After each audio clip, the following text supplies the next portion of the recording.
Jordan Lee Crawford, born October 23rd, 1988. Well, it's a play that happens in the game of basketball a lot. And if you like to call yourself a shot blocker like I call myself every now and then, that may happen. And, misjudge of the ball. And Jordan is a really good player. Looking forward to seeing him play this year. And all the college guys that was there at my camp, I'm looking forward to seeing all those guys. You had the top 15 best players in the country there, working out with you. It can happen, so if you do my ratio from me getting dunked on and me dunking on people, I think I think you can times mine by like 50. If you look up the words pure scorer, you'll see a few familiar faces. Jamal Crawford and this guy. I don't know what it is about that name, but these guys put the round thing in the round thing for sure. Also, if you look up college kid dunking on LeBron, you'll see only one name, Crawford's. And I can't lie, that was a moment that made me smile and throw on the bitter bear face like, ooh, good looking out, my G. Let's get into 3 reasons I think Crawford wasn't able to have the career Jamal did, and one many people expected him to. It's your boy JC, Stunted Growth. Let's get it, man. Crawford was born in Detroit, Michigan. At 6'4", Crawford attributes his skills to his dad and older brother for laying the foundation of a get-it-how-you-can kind of scorer. Crawford, by all accounts, was a beast in high school, but by his senior year, things all took a turn for the nightmare of most basketball players. Stunt number 1, injury. The first stunt of Jordan's career came at a time where most would say, just get over it and move on. In high school, injuries shouldn't be a factor. This can't be something that hurts your future, right? Wrong. Basketball in America is more complicated than most people think and is growing increasingly more complicated by the year. Your professional career does not begin the day you enter the NBA or overseas somewhere. No, things begin as soon as you pick up the ball and decide, this is what I want to do. Everyone is playing this game, and if you aren't developing the skills it takes to be better than them, you're cheating only yourself. But this wouldn't be Jordan. He worked extremely hard on his craft and garnered a handful of major D1 schools before he suffered an ankle injury that kept him from playing his entire senior year. How did this hurt him, you ask? Well, because of this, 2 things happened.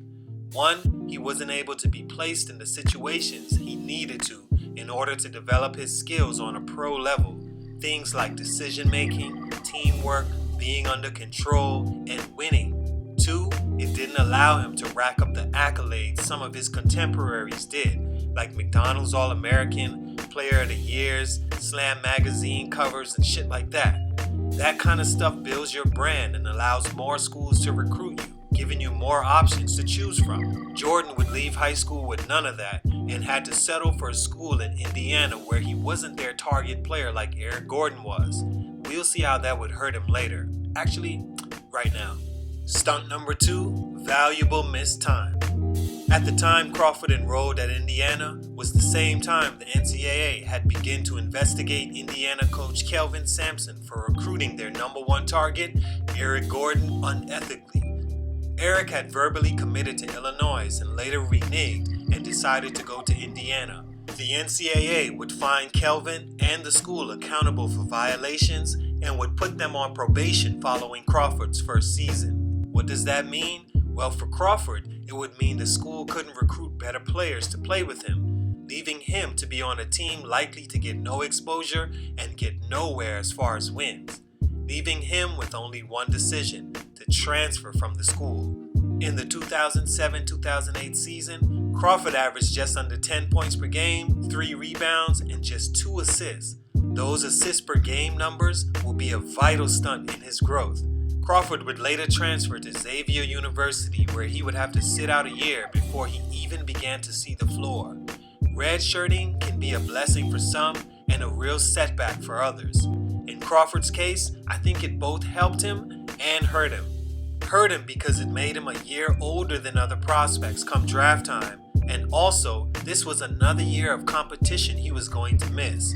This, along with his senior year in high school, are all looked at closely by NBA personnel. It also took away vital development for his game once again. Crawford sat out the 2008-2009 season and was eligible to return the following year. And return he did. Crawford came right in and was a lightning rod from the beginning of the season for Xavier. This was the year that his name was already buzzing for resting the ball on King James's head so eloquent and graciously, so meticulously and rambunctiously, emphatically and certainly, permanently and...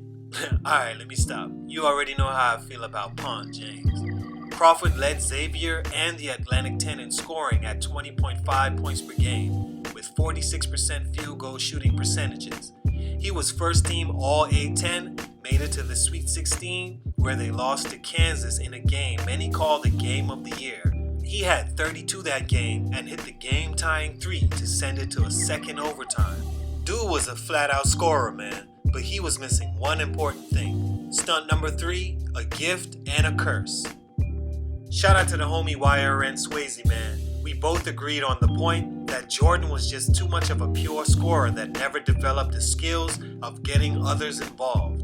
He was basically too good at scoring because that's all he worked on, missing that year in high school and that year in college. All he knew was to score.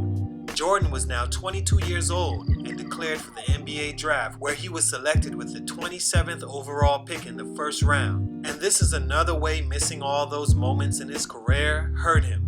By this time, he was already older than most guys in the draft, along with the fact he was still a little wild and raw.